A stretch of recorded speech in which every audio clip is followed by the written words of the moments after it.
Hey everybody, this chapter is pretty important. You might not find it to be exciting, but there's a lot of information that you do need to know, especially for Block 1 as it pertains to hygiene in our older patients. Here's your learning objectives, so take a moment and look them over.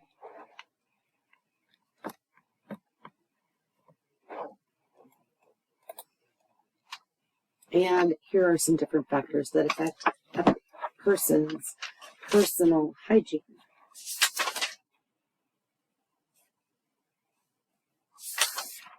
I'm looking over my own notes right now to see what I was thinking. I didn't really write a lot because I feel like it's pretty self-explanatory, but different cultures may have different bathing rituals. So think about maybe a culture where they don't have indoor plumbing. They may only bathe very infrequently, whereas you may have another culture that feels unclean if they don't shower every single day. And in some Jewish cultures, the females have to have a special bath after childbirth or menstruation. So it just varies, and try to be aware of and ask your patients and families how you can provide culturally sensitive care when it comes to their personal hygiene. Socioeconomic status, I think that one's self-explanatory. Some people may not have access to running water, or they may not have access to the money to purchase personal hygiene products. A lot of our homeless patients that we're going to see, they're just happy to be able to sometimes use a public restroom in a gas station to be able to clean themselves up a bit. So it just depends on your background of your patient. Talked a little bit about spiritual practice, development level, health state. Obviously, in our older patients, many times their hygiene needs may be affected due to their lack of health and wellness. So they may have range of motion issues. They may have nutritional issues. Their skin in general may just be in a fragile state. So there's a lot of things that can affect the personal hygiene of our older population. And then your personal preferences. You'll have people that want to shower daily and those that want to take a bath once a week. Those that don't care if they ever take a bath. So you'll just have a wide variety.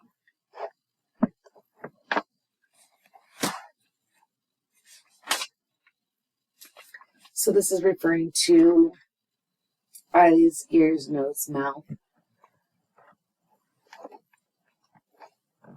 Find out what your patient normally does for their oral hygiene. Do they brush their teeth every day? Do they floss? Do they go to the dentist every 6 months? Have they never been to the dentist? Do they wear dentures? How often do they take them out? Do they fit well? All of those things.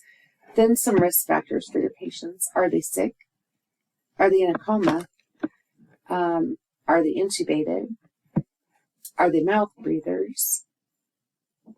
Are they confused? All of the things that it says right there.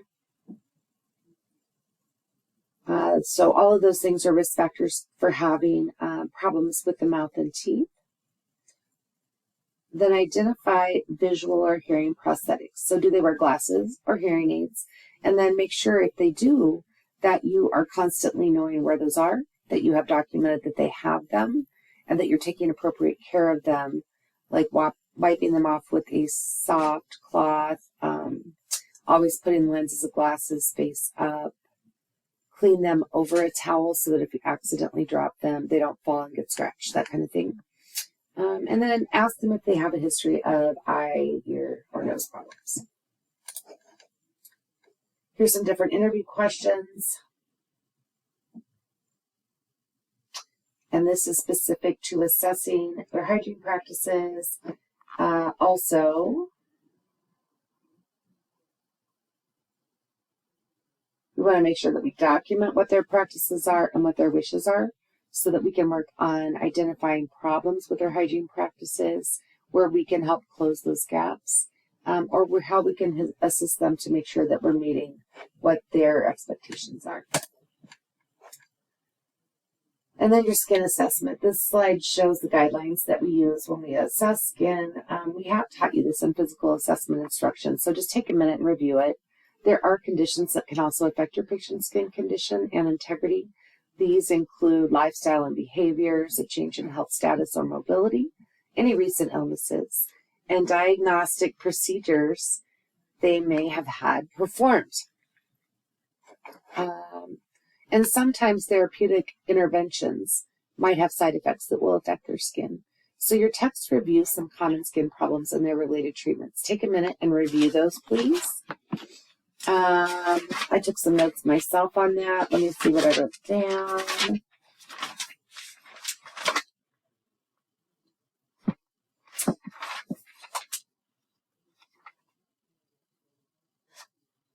Age-related, impaired oral mucosa, impaired physical mobility, risk for impaired skin integrity.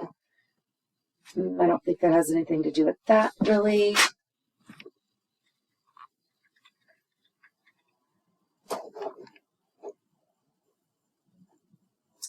Oh, I could mention here that therapeutic measures may include offering, after you've given someone a bath, they're going to use a very mild soap, and perhaps even not soap, because that can be drying and irritating to the skin. You might just use moisturizing wash and then moisturizer. But something that can be very beneficial is to offer massage. And I mean, I'm not saying you got to give them an hour-long massage as a massage therapist, but even just spending a couple of minutes with your patient, and it'll help you assess their skin and also help them to relax. So enough about that. Next slide. Oral cavity. You can read this. But some different things to take into account. Make sure that when you're looking at your patient, you're using good lighting, that you're doing a bilateral comparison. Take into account any self-care deficiencies they have, like immobility or malnutrition or just lifestyle factors, changes in their health status. When you do look at their mouth, I know we tell you just look in there with the light, and you're looking for the mouth to be moist, the oral mucosa to be moist and pink. You also want to look at the lips. Are they dry? Are they chapped? Are there cracks in the corners of the lips? Do they have ulcerations there? That could indicate cheilosis or other issues, which is, that has to do, the cheilosis has to do with the mouth, and it can be due to an infection. It could be due to vitamin B deficiencies, especially riboflavin, or just skin irritation from things like eczema. So we want to be looking at that.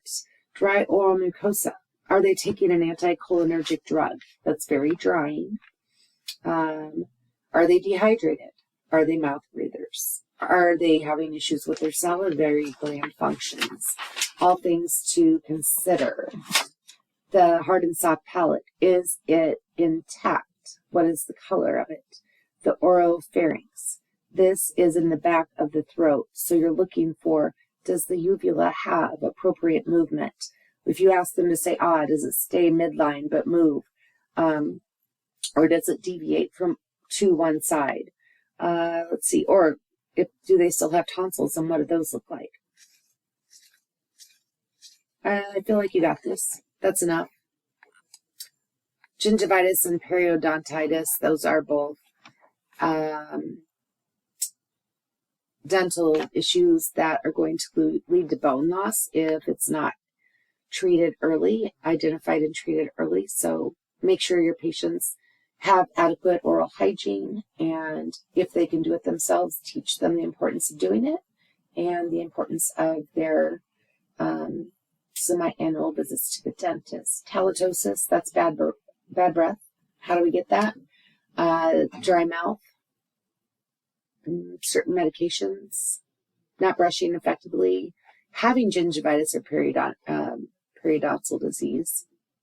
I forgot what stomatitis is. I feel like I should know that. I don't remember. But guess what? It's one of your words for this chapter, so go back and look at it.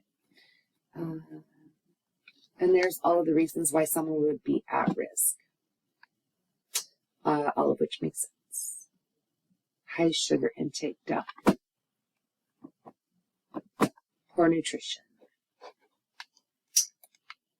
So make sure if you've got, here's one that you may not know, has nothing to do with older adults, but don't give your babies a bottle in their crib at night or during the day.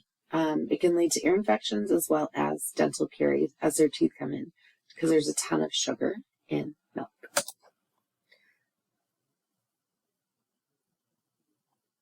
Moving on to, I don't know, eyes, ears, nose, and hair.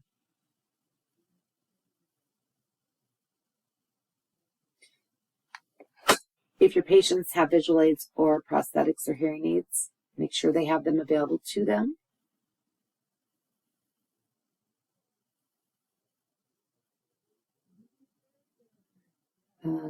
Your chapter goes into how to keep the hair clean, how to clean the eyes and the nose and the ears and the mouth, all of it. So I would definitely say you want to be aware of how to do that. So look at your chapter. Your hair, you're definitely going to look at how often does someone want their hair washed. From a cultural perspective, if you have a coarse hair, sometimes you need to add oil to that hair to keep it from breaking. Other things you could consider is offering a double braid for someone's hair if they're going to be bedbound for any length of time to keep it from getting tangled. And then I guess that's enough about that. The chapter goes into a lot of detail, but y'all can read. Okay. Nails, feet, perineal, and vaginal areas. That is an interesting combination of topics. Get a very thorough history of their usual hair and scalp practices, any changes in their hair distribution, texture, or thickness that can indicate disease. So, for example, if your hair is all of a sudden coarse and dry, and you're noticing that it's falling out, whereas you used to have a ton of thick hair that was really soft, maybe there is a hormone deficiency or a thyroid problem. So you want to also check out normal nail and foot care practices, including the type of footwear that they wear. Do they switch their shoes every other day, or do they wear the same shoes every single day? With your diabetics, it's especially important to find out what kind of shoes they're wearing and teach them to assess their feet every day. We want our patients that have circulatory issues to either go to a podiatrist for their care of their feet and nails, or at least tell them to trim them straight across and not so short. So straight across, change your shoes every day, assess your feet every day. Do we want to put lotion on a diabetic person's feet? We could put it on their legs and the tops of their feet, but we definitely don't want to put it between their toes because it could lead to fungal issues and other problems that we don't want to contribute to. So I would recommend that we never, ever offer to trim patients' nails, whether it's toenails or fingernails. We absolutely don't do that as students. If we have patients that have a history of perineal or vaginal problems, we want to ask them what their habits are. Do you wipe from front to back? That's the way we're supposed to wipe if we're females. Are you douching? Is douching recommended? If you don't know the answer to that, for sure you better read the chapter, because it's not, and there's a whole long list of reasons why it is not. Are they incontinent? Maybe they're not incontinent, but they have constipation or diarrhea. Either one of those can become an issue for skin integrity. The constipation, because they could develop hemorrhoids, and obviously diarrhea can be very acidic and painful. Have they had a history of problems with UTIs, sexually transmitted diseases, I think we've covered all of that. Next. We know all this from doing our head-to-toe assessments. If your patient has any of this stuff going on this side, make sure you're doing a very thorough assessment of the area and doing education along with your assessment to teach them how to A, avoid something, B, treat something, and C, follow up. So we just want to make sure we're looking for swelling, inflammation, excoriation, tenderness, discharge. And on the back side, we want to look for cracks, nodules, masses, hemorrhoids, or polyps. Here's some nursing diagnoses associated with hygiene.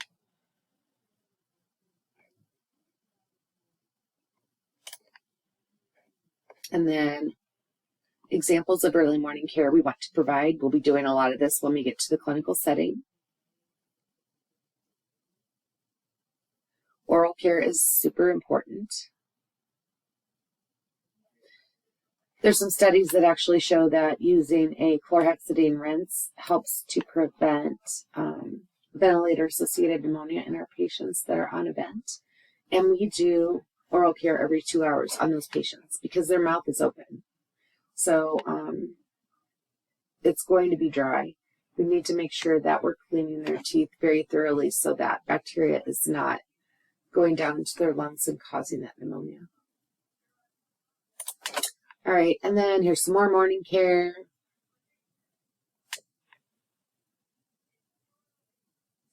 We're going to make sure we follow the agency policies and procedures when we go to clinicals. The goal of morning care is to have the patient feel refreshed and comfortable. So depending on the patient's level of self-care ability, the nurse or aide may only need to provide the hygiene supplies, or they may be the one to do complete care. And then in the afternoon, again, we're back to comfort, so they can receive visitors or they can rest. And there's what we do. A side note here, straighten the bed linens. Always make sure there are no wrinkles in your patient's bed linens, especially when they are spending the majority of their time in bed, because that is one of the things that will contribute to skin breakdown. So, wipe the crumbs off their sheets if they just ate in bed. Straighten the linens so they're wrinkle-free. If they're visibly soiled or if they're damp, new linens. And it may have to be done multiple times a day depending on the patient. Like if they have an infection and they're diaphoretic, so they're sweating constantly, they may need their linens changed more frequently. Or if they're incontinent, again, they may need their linens changed more frequently. And then reposition them frequently as well.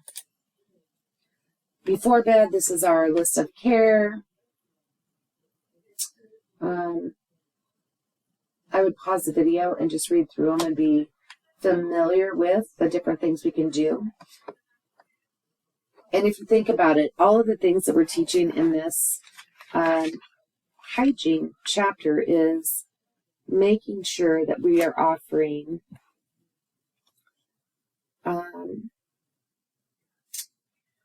everything we can to individualize their hygiene needs. So are they receiving thoughtful, person-centered, prioritized, holistic, evidence-based treatment and care because of your efforts? So when you're at clinical, I want you to ask yourself those things, because that is our purpose. We want to make sure that we are finding out what they need and providing that to them as much as we can. Here's your reasons for providing a back massage. I talked about it earlier. It obviously could help some people with pain, distress, and anxiety. So that would be an alternative to giving them benzodiazepine or pain medication. So you can offer a 3 to 5 minute massage to your patient, and I think most of them would appreciate it. It does help improve circulation. I think you have a video in your Lippincott resources that shows you how to give that massage. So check that out before you go to clinical. Oh, we already talked about this. Look at that. Purposes of bathing. I mean, all of that.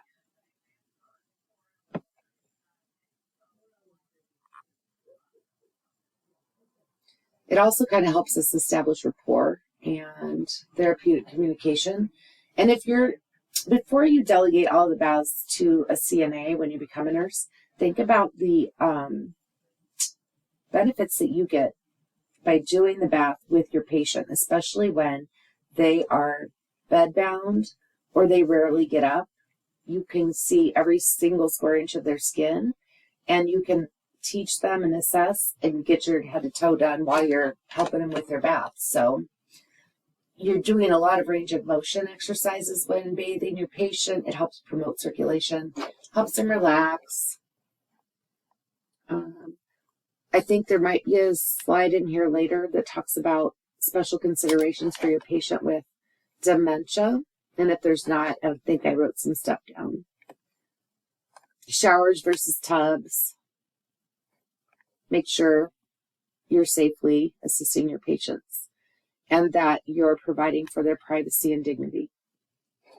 That's pretty much what this says in a shorter version.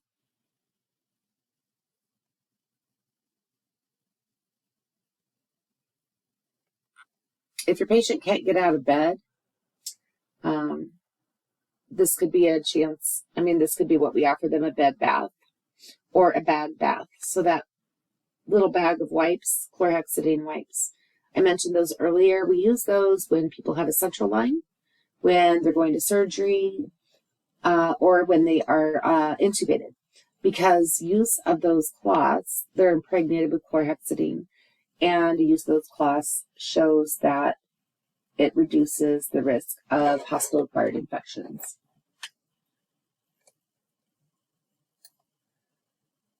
Here's some different information on care of the eyes. Remember that, oh, hang on a second. Did I skip some stuff? What is this? Oral hygiene.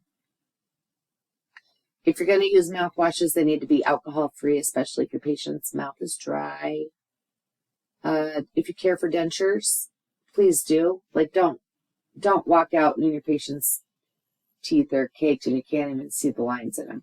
So when you take care of someone's dentures, offer to give them a toothbrush to brush the inside of their mouth while you use a toothbrush to brush their dentures. Always use nothing stronger than lukewarm water. Don't use standard toothpaste because those can sometimes damage the materials.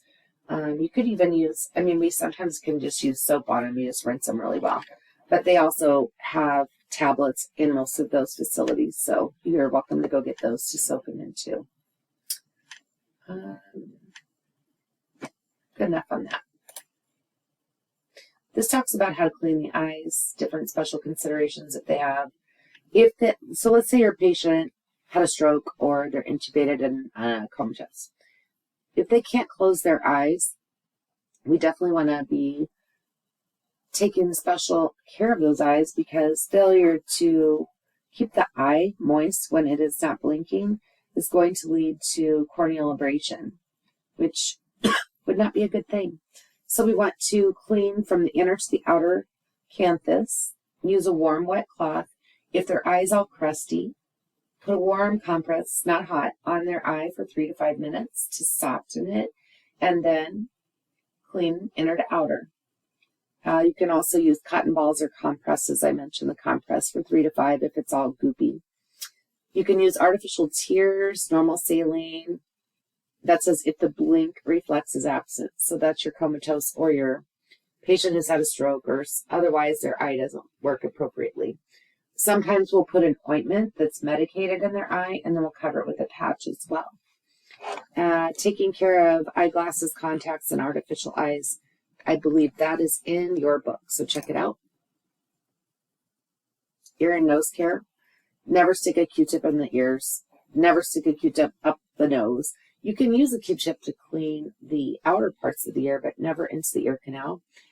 Same with the nose. Like if it's really crusty, use those warm compresses to loosen up any crust on the nose when they can't take care of it themselves. And then you can use like a Q-tip to wipe what you can see around the edges of the nose, but never stick it into the nose.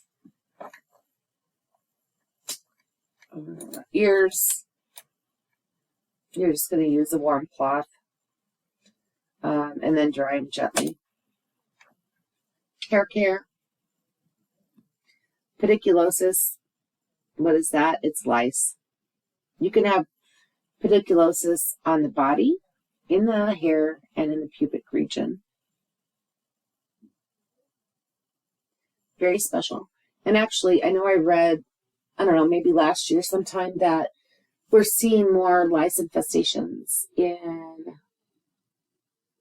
usually it's like a young child, you know, and school-age kids get it, but we're seeing it in teenagers and our people in their 20s because of selfies.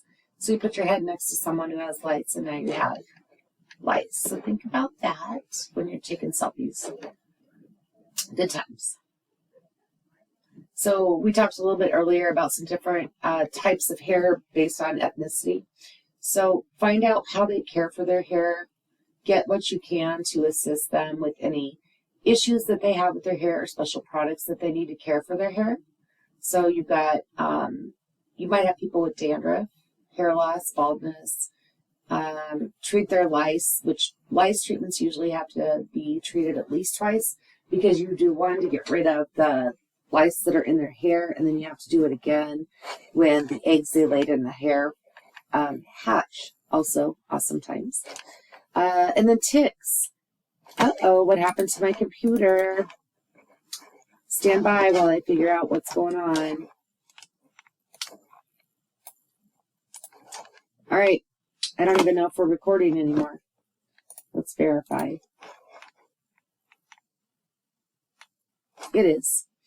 All right. So ticks, if you live in an area that has ticks, which I think we all have ticks, we just don't have them as often. Like my dogs have had ticks here in the valley sometimes, so we have them. But if you're out in a wooded area, then teach your patients that they should be wearing long sleeves, long pants, boots, hat, whatever they can do to protect their skin from being embedded with a tick, and that they want to make sure to inspect the skin within 24 hours of having been out in the area where ticks would be known to inhabit, because if they don't do something within 24 hours, then they may be at risk for various diseases that ticks can cause, such as Lyme disease or Rocky Mountain spotted fever, and I'm sure there's others.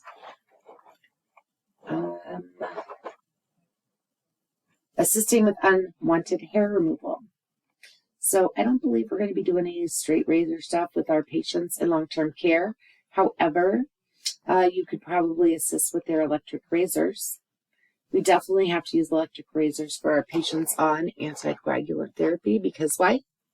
We don't want to cut them with a razor. Here's how to take care of nails and feet. We do not assist with trimming nails. I don't know why that says it right there. So that's a no. But you can assess when you're doing your head to toe. When you look at some of these people's feet, you'll see like they have a toe missing, and then two next to it are completely, they have turned completely black and necrotic because the tissue is dead. Other people will have thick, yellow nails that haven't been trimmed in 2 years, and it looks like a hoof. Other people will have like the driest skin ever, so when you take a sock off, you're going to be like, okay, maybe they could benefit from a little foot care, like a bath to soak their foot in and some lotion. So some of those things you can do, but double check with the nurse to make sure that it's not contraindicated. Next, perineal and vaginal care. I think we've already talked about that. We're going to wipe from front to back. We're going to be looking for odor, discharge, ulcerations, rashes. Especially if you have a patient that's a larger size patient, you're going to very carefully assess the groin area in the folds to make sure that they do not have a fungal infection. Same with your incontinent patients. Check the folds carefully. If you see redness, you may be wanting to discuss with the nurse, is this a fungal infection? Which, if it is, then they typically can order a powder to treat that. Or is it just moisture-associated skin damage, in which case, hopefully we have barrier ointments and creams available to apply. And we use plain soap and water. Sometimes not even soap. We will use a perineal cleanse wash that's a lot less irritating to the skin. Then bedside safety and comfort. This is, I want you to get in the habit, if you don't already do this. When you go into your patient's room, always ask them before you leave, is there anything I can do to make you more comfortable? Word that carefully with some people. I don't mean to be saying, but some of your people will be inappropriate. So, can I bring you a warm blanket? Do you need a drink of water? Whatever. But you want to make sure that you're scanning the room for safety and you're asking them if there's anything else they need to be comfortable so that they can rest and that their environment is something that is going to work for them. So here's the different things you need to make sure of as you're scanning that patient's room. Empty the trash if you just change their bed and they are incontinent, or if it's full. Use room deodorizers where appropriate as well. Make sure the bed is in its lowest position. I know we say that all the time, and you know that. And is the bed position safe for the patient? And the reason that's worded that way is some people it's contraindicated to have them laying flat. So who would that be? Think about it and know who shouldn't be laying flat. Make sure their personal items are within reach for them. That's a common cause for falls in a hospital setting. It probably is in long-term care as well. Verify that their bed controls are functioning if it is an electric bed, and that the call light works and is within reach of your patient, and then the side rails are raised if it's indicated. Now, in your long-term care facilities, the residents in those homes typically will not have side rails because it's seen as a form of restraint in residents when they live there. You will find people that do have side rails, and those have been specifically signed for either by the patient or their family. Also, make sure the wheels are locked on the bed, and if they have a side chair, make sure the wheels are locked on the chair as well. I think not quite done. Skincare. Soaps, detergents, and cleaners. I don't know. Soaps are drying. Be careful. Don't use a bunch of deodorants and antiperspirants and douches and such in the nether regions because it can upset the balance of bacteria in normal flora and create more issues than it's worth. So I think a lot of females douche after they have sexual intercourse.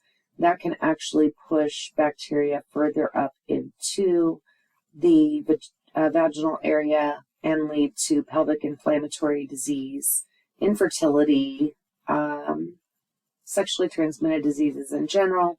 So make sure to ask your patients, especially if they are sexually active and they're coming in with infections, what are you doing to clean yourself? And if they're douching or using special products down there, just clean from front to back. And they definitely want to urinate after sexual intercourse every time. Then you have cosmetics. I don't know. It's always nice if you have a female and she's in long-term care or the hospital setting. If she wants her cosmetics on, it just helps with self-esteem. Make sure that the cosmetics are not, way old and crumbly, because that can lead to some different skin infections too. But you can apply it sparingly with your patients or your residents. Apply sunscreen. We need to be wearing sunscreen out here. I can't tell you how many people I know that have had melanoma, basal cell, what's the other one? I forget. Starts with an S. I've had basal and the one that starts with an S, but not the other. But we all need to be wearing sunscreen. Our ozone layer is depleting, so we don't have a lot of protection from those UV rays without good sunscreen. And checking for ticks we already talked about. So we're done. That is the chapter on hygiene.